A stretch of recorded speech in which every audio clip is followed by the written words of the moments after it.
This my dude. Yo, we out here. We out here. I'm with the Genie, man. The one and only Mykah Nyne. We out here. This is my boy, the Genie. Yo, what we doing? Ah, I love this shit. Good, Kirby. Yo, the Genie, man. I got you live and direct right here. What's up, everybody? This is the Crystal Mirror Spaceship. That's what I call it. This is the Crystal Mirror Spaceship. Yeah.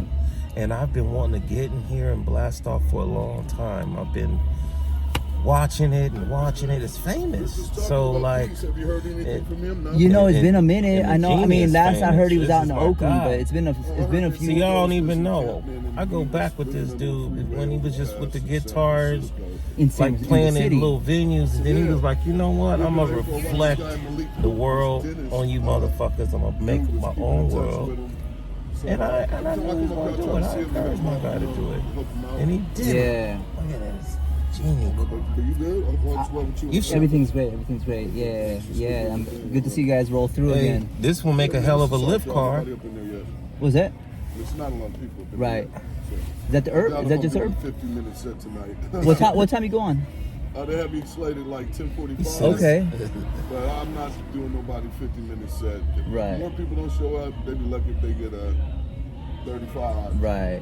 I'll get up there and rap though for the homeless that came. Right. For the Of course. crowd, for the people Yeah. that died. So we can Rap be for here. us, Micah, because that's what I came for, man.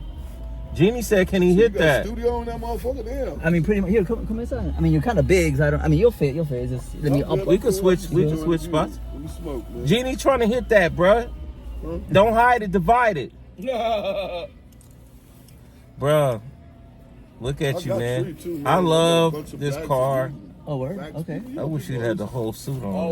Well, Bruh. blood. You know what's wild about this is it protects it. I can park it in any neighborhood, anytime, and I don't got to worry about someone breaking in. No? No. 'Cause Why? Who's gonna look at this and be like, "Oh, I'm gonna jack that. I'm There's gonna break." shit in there. They're like, ain't nothing in this. Well, you know, and plus it's like it creates this aura of protection because, you know, like people instantly it's gonna get everyone's attention. Yeah. You know, and pretty much They like, probably don't want to fuck it up either. you know, I like to feel think like- they appreciate it. Yeah, You know what I'm saying? that's they, what I'm saying. they're like, right on, brother. You know. Man, this is I don't know, I'd be like, man, some great I fucking might jump in that optics. motherfucking and jump out and be in another time zone or something. Yeah, this is a Pretty much. spaceship shit. I'm saying, dog, it's a whole thing. You know, and I drove this all the way to It's Miami. hot outside. I don't No! know. Like, Really? Twice during lockdown. I got sick. Twice? I got sick of lockdown. There This was, you know, car, this exact car, the exact You spaceship. heard this, My Kirby? mama put I a love chicken on that motherfucker. Rest in peace. You know what I'm saying?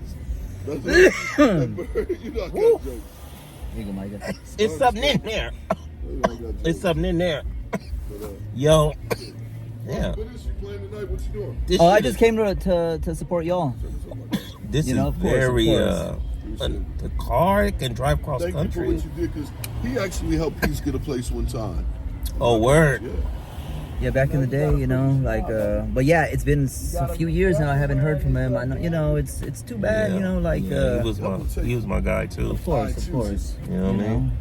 We used to hang out. That's wild. I didn't know he was in the city though. I mean, Yeah, he was in Oakland for the longest. He was Right. in the Bay forever. right. He used to live down the street from me. He was on High Street for a bit, or what's that one off the? He used to live off Lake Merritt with his girl. I think they had a baby too. They used to live right on Park, and I lived like right between Right. Park and Lakeshore. And he came to my house one time, So I get it. Okay. and you know we got hella drunk or whatever. Or he's trying to do karate. I threw him through my fucking closet, and then I was walking him home, and he was wild. I don't know. He had this crazy Walkman, a CD man. It was like a bowl. It was nice, and he just threw it on the ground, and he broke it. I don't know what he was saying and why he did that. Maybe I don't give a fuck about this shit or whatever. I don't know. He threw that shit on the ground, and then he called me the next day. He's like, "Hey, Curb, I gotta come over there. I left my notebook, my Walkman. Always leaving all this stuff. Yeah, I Yeah, remember. I left my notebook, my Walkman, and my leather jacket.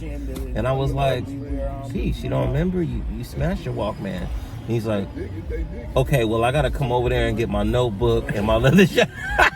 jacket. Damn. He didn't miss a beat. It wasn't like, what? Oh, okay, what do you okay. mean? What? I did? He's like, right. No, okay, yeah, no. I He was probably like, did. all right, well then I gotta come get my notebook and my leather jacket then. Damn. That's my story about Peace. I mean, he was That's always what I- so insanely out of control talented. He was like Rain Man when it came to Oh, like yeah. his abilities. You know, Yeah. it's just out of this world. But He definitely taught me a thing or two about like freestyling and like writing lyrics and keeping lyrics and like I learned some shit from him that I just never forgot. And I couldn't believe I was in the presence of what I like to think is greatness because Freestyle Fellowship is greatness. Of course, you know what of I'm course. saying? Yeah. The world may not know it, but a lot of us people, we do know it. right, For that moment, they are the astute, you know? yeah, You know, if hip hop was a science, they would be NASA. They would need this. right. You know what I'm saying? I don't give a fuck what nobody say. If they Yeah. go unsung, I know. And every MC out here, at least on the West Coast, Yeah. like in that era, Yeah. they fucking know. Of course. You feel me? No, yeah, definitely. People that went on to have A-list careers. You know what I'm saying? I've been following them for years, you know, and I was fortunate enough to become friends with them through the music, through, you know, Yeah, me opening too. up. Fortunate enough. You remember the show we did? You probably don't even remember. The show that we did with this Mykah? guy. Yeah. You do remember? You remember Yeah. the venue that was called like Z Space or something? It's not Yeah. there no more, but I remember. it was in the city, and it was Yeah. I remember it was you. It was some me, fucking you. remote spot. I think it might have been. That's when I met Peace, because Peace came to that show. Oh. And then I saw him, he was wearing like a hook. Do you remember like a pirate hook? Yeah, That was I remember that. he had the pirate hook. Yeah. And then he came and talking, but I didn't know that was him. It was dark. And then my boy was like, "Oh, yo, that was Peace from Peace." I was like, "Oh shit!" Then, you know, I got his info. We connected, and then from that point on, and that was 2008. I want to say. Wow. Seven. Yeah, that would make sense. Right? Yeah. Yeah, that show we did was like 2007. I want to say. Maybe 8, but not any later than that. Yeah. So No. that's crazy, bro. That was It's 16 crazy. years ago. I mean. Damn. Blood, that's how it's been lately, where like things that I feel like they might have been 10ish years ago, we're like, no, that's, if you do the math, it's 15, 16, you know? And that's a crazy thing because I've actually been away from the Bay technically since like 2011. I left and I just moved back. Oh, shit. So I'm okay. back now. You were in New York, you said? I lived in Detroit for 4 years and then in New York. Okay. And then I was just back and forth, kind of Swiss. My wife is Swiss, so I've been Oh, to okay. Switzerland. You go to Europe? Yeah. All right. So, I brought her here. Now we live in Oakland. And I was like, look, pretty much anybody I bump into, it's gonna be 20 years of friendship, knowing them. Like I don't have no new friend. Like so it's hard when I'm like trying to invite people to shit or not, because it's like I got so much history with everybody. Yeah. You know, it's just that way. You know what I'm saying? And people that I got respect for and love for, and it is what it is. Even for just you, man, like the fucking genie, like a dude I always respected. You going your own way, doing your own shit, seeing you around here, and sticking to it. Cause that's the thing. That's the thing. That's where it's Sticking at. to it. Absolutely. And man, sticking to it was the whole story, because I kind of describe it, it's almost like you're on a train, and as long as you just don't get off that train, sometimes it'll slow down, sometimes it'll stop, but then it'll pick up, and then sometimes it'll go fast, sometimes it'll go slow, but you're still going in that direction. You're still going in that direction. That's how I always like to say it too. Even if I'm taking little steps, I'm still walking in the same direction.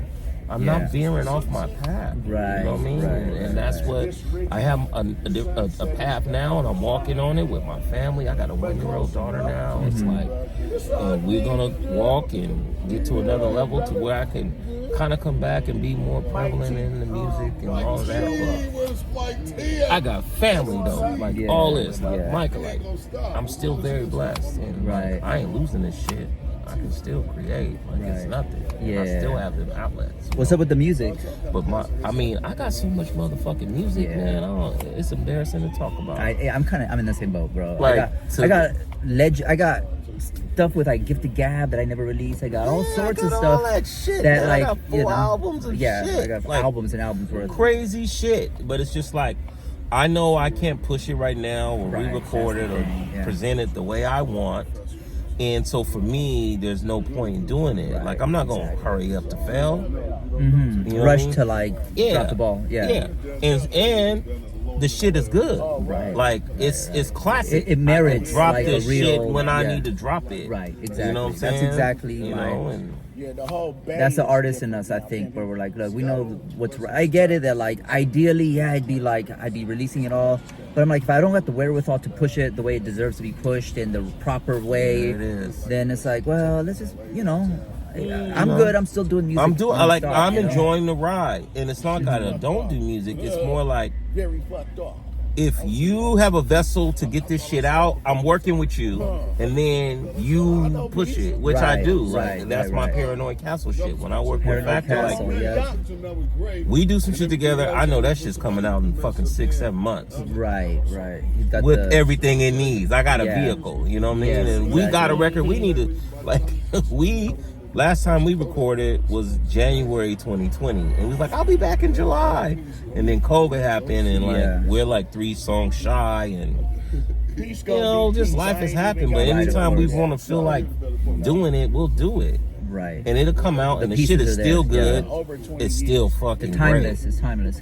It's fucking great. You know what I'm saying? So I just want to add to it, and when we get a little bit of time, because really for me and Factor's ritual is I go out there and we create. And I haven't been able to get to Canada, Saskatoon since the pandemic. Okay. But that would be the thing. I would just go there and we would just knock it out. Right. I go there for 10 days, it's over, it's done. Right. You know what I'm saying? Saskatoon, what part is that? Saskatchewan. Where is that? That is... Which part of Canada? Because I lived in Montreal. I started off in Quebec. Okay. But I never went to like Vancouver. It's the middle. It's right above North Dakota, basically. Okay. So if you More drove central. straight up through North Dakota, okay. you'd hit it. It's You've been out there a bunch? You've like traveled? It's like my fucking second home. Like, yeah. Switzerland's becoming my second home now because of my wife. Right. Before that, Saskatchewan was my second home. I would spend so many winters there where it's cold as fuck. But I love it. Right. I love the winter there. And the summer's great too. But I love the winter there. You know, it's where Joni Mitchell's from. Big Joni Mitchell fan. I didn't know that. Yeah. She's from Saskatchewan. Okay. Yeah. So, I love it. It's flat. It has the Northern Lights. That's mystic. Yeah. It's called the city or the state. I don't think it says any of that because they don't have states. They have provinces. Provinces, right. It just says that's what it says. The land of dancing skies. That's what it's called. In fact, I actually bought my daughter a onesie. I'm gonna bet you a lot of klepto, so I don't think that. So Factor got her a onesie that says "Land of Dancing Skies," and I was like, "That's Saskatoon. They have the Aurora." Right. Yeah, and you've seen it. Oh, it just must be epic. It's what do you think that is? I mean, what? I don't know. It was explained to me once, but I don't remember what it is. It's something about the gases or something. Something mystic as hell, like real life. It's great. I've laid on my back and just watched them. I dated a girl there. I fell in love with the girl there, and that would happen first. Well, I met Factor, but the girl kept me coming back to become friends with Factor, and I'm so glad. I love it out there. Like, if I really had a bunch of money, I would own a house there, no problem, and try to go there in the winter. Yeah. I'd be fighting my wife for Switzerland, but I would go there. That's dope. Yeah. And is there like a music element? They have great music. Okay. A lot of music there. You know what I'm saying? Like, a lot of talented people there. You would like it. Canada's lit. I mean, the time I spent in Montreal, like I reminisce about it quite a bit. It was that's where I first had that's where my shit really first took off, back in 2002. I went to Montreal in 2002.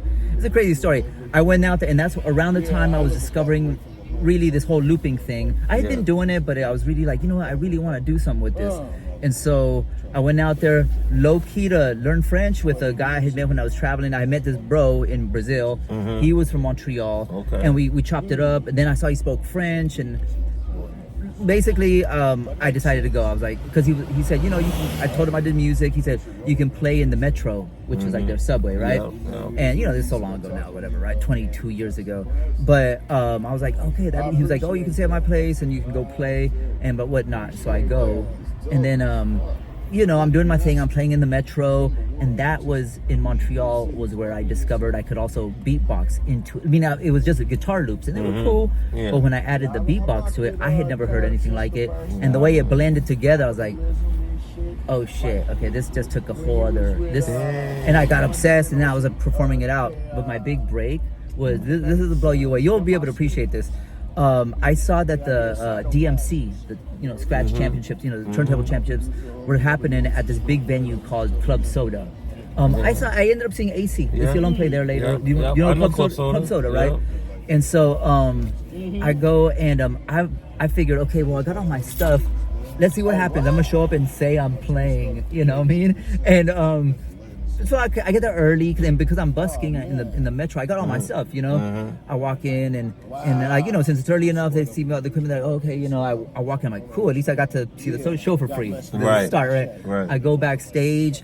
And I set up, I'm set up my stuff because I was in that mode where I was always setting up in the Metro. And, I started doing my thing, and I'm like... Backstage, bro. Okay. Before it started, and the DJs and the organizers, producers just kind of in and out, and I'm backstage. And, because, I was able to walk in, so it was so early, it hadn't even started yet, and I got all my stuff. And I started killing it. I started doing the scratch tutorial. I'm doing the slide. I don't know if you've seen it live, but I do the slide, and it looks all funky. And when I dropped the beatbox over the top of it, because everyone kind of stopped talking and started looking at what I was doing, and it was like, then when I dropped that, all of a sudden the whole room kind of erupted. Like the other DJs that were competing from other provinces, there were DJs from different provinces competing, and so like they were like, oh shit, okay, here's what happened though. Is I had said I was gonna play. I was like, oh yeah, I'm here to play, but it was whatever. No one was really tripping because it was so early. Someone canceled who was gonna play, so they put me on. No, I did play. That's it was like dope. it was like 1,000 people there that night, and the judges, one of them was A-Track. A-Track, one of them was the bro DJ Horg, who became my producer, and then I met all the people who I ended up being the link. And I remember my producer telling me, he was like, yo, that night in particular, everybody was there. Like everyone who was anyone in the Montreal music scene was there. So in one fell swoop, from being like completely unknown, as unknown as it, but and then fronting like, oh yeah, I'm here to play, which is a ridiculous ass thing. I don't think I've ever done that. That's dope. I was 22 years ago, and I was whatever, because I had never, I gave it a shot and it worked. It was maybe 1 out of 100 times that would work. Yeah. What the fuck, right? Yeah, someone canceled, and then boom, and I show up, and I pull it off to a full house, at Club Soda, and then after, I ended up connecting with everyone, being like, oh shit, this is it, it's on. That was when I realized, oh, I'm doing this. If this worked, because I was fronting I knew what I was doing really when I was just, starting out. And now 22 years ago, and ever since then I've been full tilt. Just this has been my life. Woo! That's so dope. Kind of a trip, right? It is dope. Man. 1 decade became 2, and here we are still. Hey, I've got my, I don't know what we're calling this, but calling or quintessential moment or whatever, for lack of a better word, in Canada as well. I was because you kind of grow up, at least our generation, it's more you better have a plan B. Music doesn't make shit. Now these kids don't give a fuck. They'll tattoo their face and be like, I'm gonna make it. They ain't trying to get no college degree. Me, I'm in college. Oh, my parents might not like this. But I'm a rap and do this, it was almost a side thing. You never thought you could make it. But really now you could really make it if you do it right. But back then it was very far-fetched. It was you gotta be signed, whatever. So it was always in the back of my mind, even as I'm doing every record, this isn't really real, even though I'm on my 3rd record. But then I was on tour, driving across Canada in a Ford wagon with Factor, and it's cold as fuck, and we're just driving on the road, and it just hits me. It's this is what I do. this is my shit. There is no other thing. This is, I've been doing it like, this is it. And from that time on, I took myself way more seriously as a musician. Yeah, you did. Like, you made the decision. I made a decision to cross, like, take the one foot out. Mm-hmm. You know what I'm saying? Both feet in. Yeah. So, yeah, man, the provinces, bro. Like, I love Montreal. Like, that's the other place me and my wife thought about living. You know, because it's like she speaks French, and so it's like a crossover. You know, even though she thinks it's like a bastard version of French, but she's from Switzerland, so your shit is bastardy too. You ain't even French, but that she thinks she's more French than the Quebecois. The Quebecois. Yeah. So anyway, we should probably do something. Yeah, man. No, you're right, brother. All right, because I do need another drizzy.